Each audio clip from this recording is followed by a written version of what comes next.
Hello, I'm Gianna Leone, and today is July 19th, 1778. As we all know, the Patriots and the British soldiers have been battling consistently in an attempt to win the Revolutionary War. Many battles have already been fought in the war. However, yesterday, the two forces battled in a long battle that occurred in the colony of New Jersey. The Battle of Monmouth may change the direction of the American Revolution for good. The Battle of Monmouth is the latest battle that has occurred in the American Revolution. The battle began yesterday on July 18, 1778. The battle began at around 8 o'clock in the morning, continued throughout the sweltering day, and concluded at 11 o'clock at night. It was a very hot, humid, and miserable day for all the forces fighting in Monmouth. The Continental Army had moved from Valley Forge and traveled up the Delaware River and in a successful attempt to battle the British soldiers in New Jersey. At the same time, the British Army was moving from Philadelphia to New York. Once the British Army came in closer to Monmouth, the Continental Army set out to attack the British as they were making their way through Monmouth.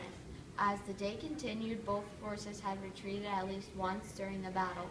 Many men had suffered from heat exhaustion and heat stroke, leading to almost half of the deaths coming from heat-related causes. The Battle at Monmouth was the longest battle yet, lasting nearly a whole day. In addition, the battle was the last major confrontation that occurred in the northern region of the colonies. Shin. Hello, I'm Gina Hickey, and today I'm going to be interviewing Miss Molly Pitcher. She was a remarkable young lady who had a big role in the Battle of Monmouth. So let's all give a warm welcome to Miss Molly Pitcher. Hello, I'd like to first of all thank all of you for the interview today. I really appreciate the support. It is no problem, Miss Pitcher. Anything for a remarkable woman like you. So to start off the interview, I must ask, how did it feel being a part of a battle, being so well respected? It feels really outstanding knowing that I took a part in such a mind-blowing battle. It was a great feeling knowing how respected I was. I can only imagine how that feels, Miss Pitcher. It feels great. Knowing that you could have been killed every time you delivered water, how did that make you feel? It was quite nerve-wracking that something so tragic could occur so fast. But every time I made it across the field, I felt more and more confident and strong. I bet it was. But I have to ask you, what is your real name? A lot of people told me to ask you that today. It's actually Mary Ludwig Hayes McCauley. People ask me that often, actually. And that's a wrap. I'd like to thank you for coming today, Molly. And now we're showing with our stats. To continue our segment, we'll be playing a game to see who could race the pitcher of water to the other side the fastest. This will put Molly's skills to the test. And the games begin.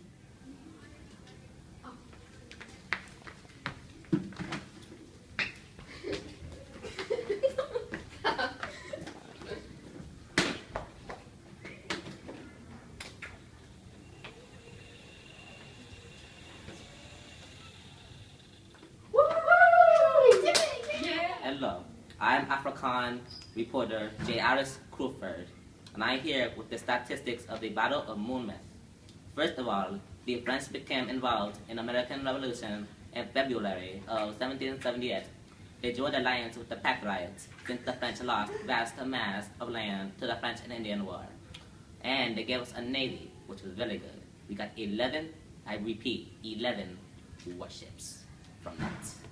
And 4,000 French troops as precaution to help the Patriot War efforts. The Battle of Monmouth began on June 28, 1778, around 8 o'clock. I did not get the information if it was PM or AM, so it's 8 o'clock. Just leave it at that. British General Clinton detaches 8,000 men from the British Army, later evacuates any leftover men overseas to New York in preparation for upcoming Battle of Monmouth. Patriots? Oh, that's not how you say it. It's Patriot.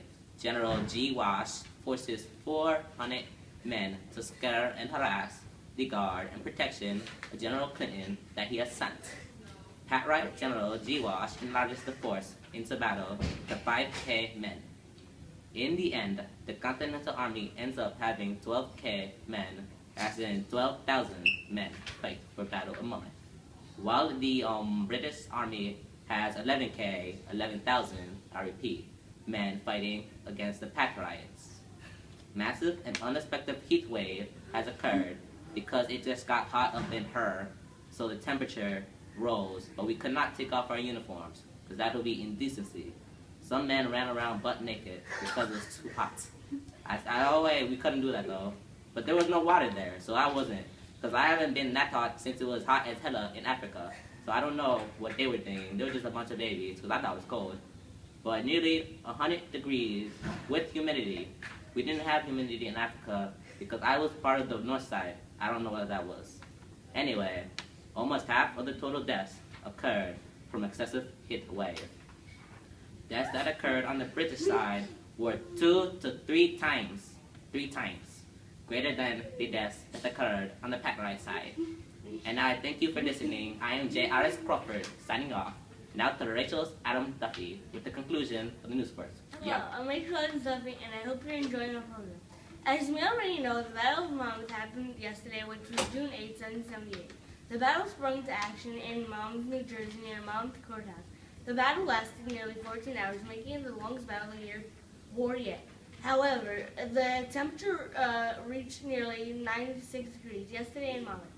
The excessive heat leave many soldiers suffer from heat exhaustion, heat stroke,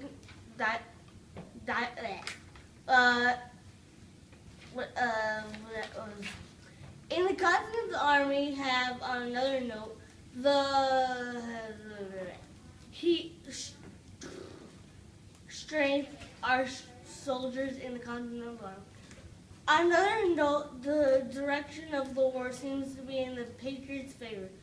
This last battle has been major confidence boost since the battle resulted as a draw. This shows the British are not much better than the Patriots after all. Our journey in the Revolutionary War so far has its ups and downs. We have lost many battles and also won multiple other ones. It is almost unimaginable to think about what our future could hold if the Continental Army keeps up with their momentum of winning. Everyone from the news station and most living in the colonies cannot help but thank General George Washington and General Charles Lee for leading our soldiers.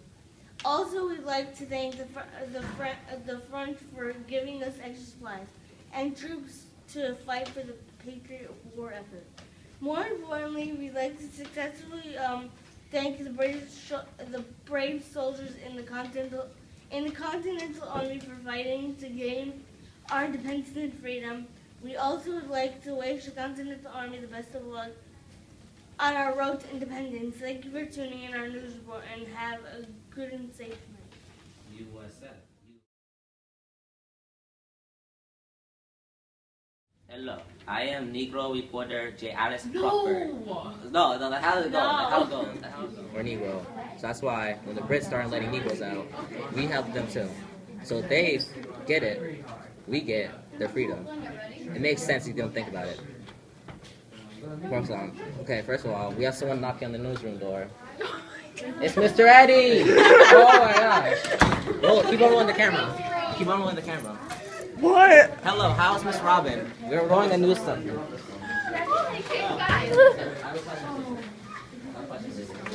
of all, as many of you know, we're in a war effort right now.